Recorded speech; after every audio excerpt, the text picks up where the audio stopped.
మనం మొన్న part 1, part 2 consultancy and self admission గురించి వీడియోస్ చేసాం. చేసాం మనం. అవును. ఈరోజు కన్సల్టెన్సీ ఎలా ఉంటది? కన్సల్టెన్సీ బెటరా? అండ్ ఫ్రాడ్ వాళ్ళు చేసే ఫ్రాడ్‌ల గురించి మనోళ్ళకి కొంచెం చెప్పు. అవును. ఇండియాలో ఉన్నప్పుడు ఒకటే చెప్తారు. ఆఫ్టర్ రష్యాకి వచ్చిన తర్వాత ఈ కన్సల్టెన్సీ వాళ్ళు అనేది మాట్లాడేది మార్చేస్తారు. సో నేను ఎక్స్పీరియన్స్ చేసిన స్టూడెంట్స్ అయితే చాలా మంది బాధపడ్డారు. ఒక ముగ్గురు నలుగురు స్టూడెంట్స్ అయితే. సో మనం దాని గురించి మీకు చెప్తాను. సో సో నేను చెప్పింది మీరు జాగ్రత్తగా విని నేనేమైతే మాట్లాడుతున్నానో అసలు ఆ స్టూడెంట్స్ ఎంత సఫర్ అయ్యారు, ఎక్కడి నుంచి తప్పు జరిగింది అనేది ప్రతిదీ నేను ఇప్పుడు మీతో మాట్లాడతాను. సరే, మనమైతే వీడియోలోకి వెళ్ళిపోదాం మరి.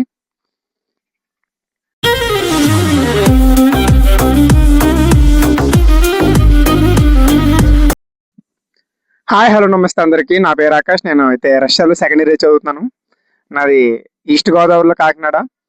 సో ఈ వీడియోలో చెప్పా కదా, నా లాస్ట్ వీడియోలోనే మీకు చెప్పాను కన్సల్టెన్సీ ఫ్రాడ్ ఏ విధంగా ఉంటుంది, ఒక స్టూడెంట్ ఎంత సఫర్ అవుతాడు అనేది మనం ఇప్పుడు మాట్లాడుకుందాం.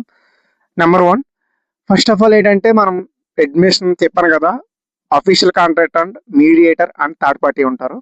ఎవరైతే థర్డ్ పార్టీ ద్వారా కన్సల్టెన్సీ ద్వారా అడ్మిషన్ తీసుకున్న స్టూడెంట్స్ అయితే ఉన్నారో, ఆఫ్టర్ రష్యాకి రీచ్ అయిన తర్వాత వాళ్ళు మేజర్గా ఇష్యూ అయితే ఫేస్ చేస్తున్నారు. ఏంటంటే ఇండియాలో ఉన్నప్పుడు ఈ కన్సల్టెన్సీ వాళ్ళు అనేది అమౌంట్ అనేది పే చేసుకుంటారు, ఓకే, వాటి ప్రాసెస్ల కోసం. కానీ ఆఫ్టర్ రష్యాకి వచ్చిన తర్వాత ఆ మనీ ఎవరైతే అఫీషియల్ చెప్పాను కదా మీకు వీడియోలో, అఫీషియల్ పార్ట్నర్ అయితే రష్యా వరకు తీసుకొస్తాడు, ఆ ప్రాసెస్ అంతా చేయించి ఆయన మళ్ళీ రిటర్న్ అయితే వెళ్తాడు.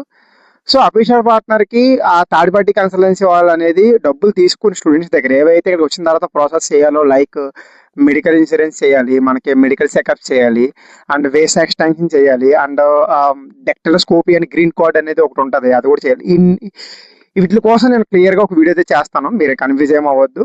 సో జస్ట్ నార్మల్గా వినండి.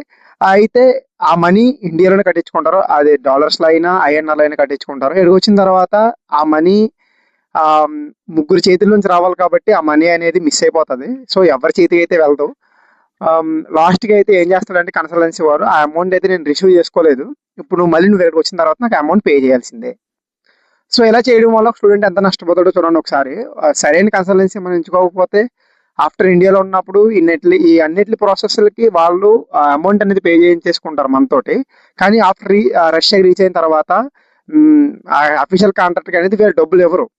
సో అది మనకు తెలియదు, ఎందుకు ఎవరో వాళ్ళకి మిస్అండర్స్టాండింగ్ ఏంటి, మిస్కమ్యూనికేషన్ ఏంటి అనేది మనకు తెలియదు. సో వాళ్ళు మాత్రం ఆ డబ్బులు ఎవరైతే ఇక్కడికి వచ్చి తీసుకొస్తారో వాళ్ళకైతే ఆ డబ్బులు ఇవ్వకుండా వదిలేస్తారు. తర్వాత ఇక్కడికి వచ్చిన తర్వాత మనం సచ్చినట్టు ఆ ప్రాసెస్ అన్ని టైం జరగకపోతే మళ్ళీ ఇక్కడ నుంచి మనం డిపోర్ట్ అయిపోతాం. సో ఏం చేస్తాం, మళ్ళీ ఆ డబ్బులు అనేది మళ్ళీ మనం పే చేస్తాం. ఒకసారి ఆలోచించండి, చిన్న తప్పు వల్ల ఆ కన్సల్టెన్సీ చూస్ చేసుకోవడం వల్లే స్టూడెంట్స్ అందరూ తప్పు చేస్తున్నారు ఈ రష్యాకి రావడం అనేది. సో ఓకే, ఎంబీబీఎస్ రష్యాలో దాని గురించి ఇంకో వీడియో చేస్తాను నేను. అసలు ఈ ప్రాసెస్ ఏంటి, ఎంబీబీఎస్ ఎలా ఉంటుంది రష్యాలో, బాగుంటుందా, అండ్ ఎలిజిబుల్ ఉంటుందా మన ఇండియాలో ఆఫ్టర్ ఇక్కడ కోర్స్ అయిపోయిన తర్వాత అనేది నేను ఇంకో లాంగ్ వీడియో కూడా చేస్తాను దాని గురించి. నెంబర్ 2, ఆఫ్టర్ చెప్పాను కదా, ఎవరైతే థర్డ్ పార్టీ మీడియేటర్ ఉన్నారో ఆ కన్సల్టెన్సీని స్టూడెంట్ని తీసుకెళ్ళి అఫీషియల్ పార్ట్నర్ ఇచ్చినప్పుడు, సో ఇంకో మిస్టేక్ ఏం జరుగుతుందంటే ఆఫ్టర్ రష్యాకి రీచ్ అయిన తర్వాత ఒక కన్సల్టెన్సీ ద్వారా మనం జాయిన్ అవుతే ఇక్కడికి వచ్చిన తర్వాత ఆ కన్సల్టెన్సీ వచ్చేసి వేరే కన్సల్టెన్సీలో మనం మిక్స్ అయితే చేస్తారు. అది మనం అసలు మనకు తెలియదు అది జరిగిందని కూడా. ఫస్ట్ ఒక కన్సల్టెన్సీ ద్వారా మనం అడ్మిషన్ తీసుకుంటాం రష్యాకి రావడానికి, ఆ కన్సల్టెన్సీయే మనకు అన్ని ప్రాసెస్ చేస్తుంది, మనం టేక్ కేర్ చేస్తుంది అనుకుంటాము. కానీ ఆఫ్టర్ కన్సల్టెన్సీ అయితే ఉందో చెప్పాను కదా, అఫీషియల్ కాంట్రాక్టర్ అయితే ఎవరైతే ఉన్నారో యూనివర్సిటీకి, సో వాళ్ళ ద్వారా మనం మిక్స్ చేస్తారు. సో ఏమవుతుందంటే మనమేమో ఎవరు కాంటాక్ట్ ఉంటాము, మన కన్సల్టెన్సీ మనకి మన వాళ్ళతోనే మన కాంటాక్ట్ అయితే ఉంటాం, మన కన్సల్టెన్సీ ఎవరైతే ఉన్నారో. సో వాళ్ళని అడుగుతాం, మా ప్రాసెస్ ఎంతవరకు వచ్చింది సార్, నా వేస్ ఎక్స్టెన్షన్ అయిందా, నా మెడికల్ చెకప్స్ అయిందా, నన్ను ఎవరు తీసుకెళ్తారో. సో ఎందుకంటే అఫీషియల్ పార్ట్నర్ నువ్వు ఎవడో తెలియదు, నీ కన్సల్టెన్సీ వచ్చేసి వాడికి ఇస్తాడు నా స్టూడెంట్ అని, వాడు గుర్తుంటుందో గుర్తుండకపోవచ్చు తెలియదు, ఎందుకంటే వాడి ద్వారా నువ్వు జాయిన్ అవ్వలేదు కాబట్టి. ఓకే, నిన్ను వాళ్ళు లైట్ తీసుకోవచ్చు, ఏది ప్రాసెస్ అయినా సెకండ్ చేయించవచ్చు, ఎందుకంటే వాడి స్టూడెంట్స్ వాడికి ఇంపార్టెంట్ కాబట్టి, వాడి పేరు పోకూడదు కాబట్టి ఫస్ట్ ఆఫ్ ఆల్. సో ఏం చేస్తాడంటే ఇప్పుడు అలాగే రీసెంట్గా ఆల్రెడీ ఒక లాంగ్ వీడియో మన యూట్యూబ్లో కూడా ఉంటుంది, ఒకసారి ఎవరైతే చూడదు మళ్ళీ చూడండి, మళ్ళీ చెప్తాను షార్ట్గా. ఏమైందంటే వేస్ ఎక్స్టెన్షన్ మనోడైతే ఒక కన్సల్టెన్సీ ద్వారా వచ్చాడు రష్యాకి, ఇక్కడికి వచ్చిన తర్వాత ఇంకో కన్సల్టెన్సీతోనే అన్ని మిక్స్ చేశారు. సో వాళ్ళు ఏం చేశారంటే వీడి కట్టింది మనీ ఎవరికైతే వీడి కన్సల్టెన్సీ ద్వారా అనేది వాడికైతే మనీ కట్టాడు. సో వీళ్ళకైతే మనీ అయితే అందలేదు. వీళ్ళు ఏం చేశారంటే టైంకి ఇన్ టైంలో మన వీసా ఎక్స్టెన్షన్ అప్లికేషన్ పెట్టకపోతే చాలా మేజర్ ఇష్యూ అయితే ఫేస్ చేస్తాడు ఏ స్టూడెంట్ అయితే. సో తను చాలా ప్రాబ్లం అయ్యింది. ఇండియాకి అయితే వెళ్ళిపోయాడు. డీన్ ఆఫీస్ నుంచి వాడికి లెటర్ అయితే వచ్చింది, నువ్వు ఇండియాకి వెళ్ళిపోవాలి ఒక 2 డేస్లో, ఇక్కడ ఉండకూడదు, ఎందుకంటే నీ వీసా ఎక్స్టెన్షన్ అనేది ఇన్ టైంలో నీ అప్లికేషన్ అనేది నువ్వు పెట్టలేదు. సో వీడికి ఏం తెలుస్తుంది, ఫస్ట్ ఆఫ్ ఆల్ నేను నా కన్సల్టెన్సీకి డబ్బులు కట్టా, నేను నా కన్సల్టెన్సీ ద్వారా నేను ఇక్కడికి వచ్చా. వీడికి తెలియదు కదా, వాడి కన్సల్టెన్సీ అనేది వెళ్ళి అఫీషియల్ కాంట్రాక్టర్కి కలిపేశాడు, మిక్స్ చేశాడు. వాడేం పట్టించుకోలేదు. అక్కడ పట్టించుకోకపోతే ఏం జరిగింది, చివరికి ఇండియాకి అయితే వెళ్ళాల్సి వచ్చింది. సో ఇది ఒకసారి జాగ్రత్తగా నేను చెప్పే పదాన్ని మీరు అర్థం చేసుకుంటారని కోరుకుంటున్నాను. అండ్ 3 ఇంకోటి ఏంటంటే ఆఫ్టర్ రష్యాకి వచ్చిన తర్వాత ఇండియన్ మెస్ ప్రాబ్లం అయితే ఉంటుంది. ఫస్ట్ ఆఫ్ ఆల్ మన ఫుడ్కి, మనం ఇండియన్స్ అయితే మన ఫుడ్కి అలవాటు పడిపోతాం, త్వరగా దేనికి అయితే అడాప్ట్ అవ్వలేము ఫుడ్కి. సో కన్సల్టెన్సీ వాళ్ళు ఇండియాలో ఉన్నప్పుడు మీరు సెల్ఫ్ కుకింగ్ చేసుకోవచ్చు అంటారు. సో సెల్ఫ్ కుకింగ్ ఇదే బెస్ట్ ఆప్షన్. దాని గురించి కూడా వీడియో చేస్తాను. సెల్ఫ్ కుకింగ్ ఆర్ మెస్సా, అసలు ఫుడ్ ఏం పెడతారో అది మనం తినగలమా అనేది నేను చెప్తాను. ఫస్ట్ ఆఫ్ ఆల్ ఇక్కడికి వచ్చిన తర్వాత ఓకే మీరు సెల్ఫ్ కుకింగ్ చేసుకోవచ్చు, ఇబ్బంది ఏం లేదంటారు. కానీ ఆఫ్టర్ ఇక్కడికి వచ్చిన తర్వాత చెప్పాను కదా, ఆ థర్డ్ పార్టీ మిడిల్ పార్టీ ఎవరైతే ఉన్నారో వాళ్ళందరూ తీసుకెళ్ళి అఫీషియల్ కాంట్రాక్టర్కి అయితే చెప్తారు. అఫీషియల్ కాంట్రాక్టర్ అయితే మాక్సిమం మెస్ లేకుండా అయితే స్టూడెంట్ని అయితే వదలరు.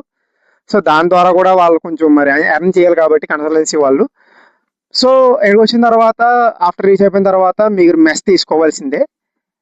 ఎటువంటి మీకు ఆప్షన్ అయితే మేము ఇవ్వం, మీకు లేదు. ఫస్ట్ ఆఫ్ ఆల్ మీరు మెస్ తీసుకోండి, దానికి 1,30,000 1,40,000 అయితే కట్టాలి. సో సరే, ఆ డబ్బులు కట్టిన తర్వాత కూడా మనకు ఫుడ్ సరిగ్గా పెడతారా అనేది లేదు. రోజుకి 1 టైం 2 టైమ్స్ అయితే పెడతారు. చాలా ఇబ్బంది పడుతున్నారు స్టూడెంట్స్ కన్సల్టెన్సీ చూస్ చేసుకునే విషయంలో. ఒకసారి జాగ్రత్తగా ఆలోచించండి. మన తెలుగు స్టేట్ వాళ్ళు ఎవరైతే అబ్రాడ్కి ప్లాన్ చేస్తున్నారో తప్పేం లేదు, అబ్రాడ్లో MBBS చదవడం తప్పేం లేదు. ఎవరి స్కిల్ వాడిది, స్కిల్ ఎక్కడికి వచ్చిన తర్వాత ఉపయోగిస్తే నువ్వు డాక్టర్ అనేది అవుతావు. సో నీ ఎప్పుడైనా డిగ్రీ మీద ఆధారపడి అయితే ఉండదు. MBBS నా దృష్టిలో నీ చేతిలో స్కిల్ ఉంటే నువ్వు ఎక్కడైనా చేసుకోగలవు. సో ఎవరైతే MBBS అబ్రాడ్కి ప్లాన్ చేస్తున్నారో కన్సల్టెన్సీ చూస్ చేసుకోవడం విషయంలో చాలా జాగ్రత్తగా అయితే ఉండాలి. సో చాలా ఫ్రాడ్లు అయితే జరుగుతున్నాయి, చాలా మనీ లాస్ అవుతున్నారు స్టూడెంట్స్. ఆఫ్టర్ వాళ్ళ చేతిలోకి ₹1 విన్నా రివర్స్ తీసుకోవడానికి అసలు అది ఇంపాసిబుల్. అది మనం ₹1 కూడా మనం వాళ్ళ దగ్గర నుంచి తీసుకోలేము. సో మైండ్ ఇట్ ఒకసారి ఆలోచించండి కన్సల్టెన్సీ చూస్ చేసుకునేటప్పుడు. ఈ వీడియో ఎవరికైతే ఉపయోగపడుతుందో వాళ్ళకి షేర్ చేయండి. పేరెంట్స్ ముఖ్యంగా మీరు కూడా ఈ వీడియో చూడండి. స్టూడెంట్ వాళ్ళు వాళ్ళు సెలెక్ట్ చేసుకుంటాడు, వాడు వెళ్తున్నారు కదా, వాళ్ళ మీద వదిలేకండి. మీరు కూడా అసలు ఏం జరుగుతుంది ఇక్కడ గ్రౌండ్ రియాలిటీ అనేది మనం తెలుసుకోవాలి. సో తెలుసుకుంటారని నేను ఈ వీడియోల ద్వారా మీకు అందజేస్తున్నాను. సో ఓకే, మంచి కన్సల్టెన్సీ లేరా ఆకాష్, ఇంకా అందరు కన్సల్టెన్సీలు ఎలాగే చేస్తారా అంటే లేదండి. మంచి కన్సల్టెన్సీలు ఉన్నాయి, ట్రస్టెడ్గా, ట్రాన్స్పరెన్సీగా, ట్రూత్గా చేస్తారు 100%. ₹1 ఎక్కువైనా కూడా వాళ్ళ ప్రాసెస్ ఇన్ టైంలో చేస్తారు. స్టూడెంట్ ఒక బాధ్యతని వాళ్ళు తీసుకుంటారు 6 ఇయర్స్. సో మీరైతే కన్సల్టెన్సీ విషయంలో చాలా జాగ్రత్తగా అప్రమత్తంగా ఉంటారని కోరుకుంటున్నాను. ఈ వీడియో ద్వారా నేను చెప్పాల్సిన చెప్పింది మీకు అర్థమైంది అనుకుంటున్నాను. సో నెక్స్ట్ వీడియో ఇంకా ఫర్దర్ వీడియో రోజు వీడియో వస్తుంది, రెడీగా ఉండండి. నేనైతే ఇన్ఫర్మేషన్ వితౌట్ షుగర్ కోటింగ్ లేకుండా నీ వరకు నేను అందిస్తాను. ఉంటాం మరి, బాయ్ బాయ్. సబ్స్క్రైబ్ చేయండి, లైక్ చేయండి, షేర్ చేయండి. ఉంటాం మరి.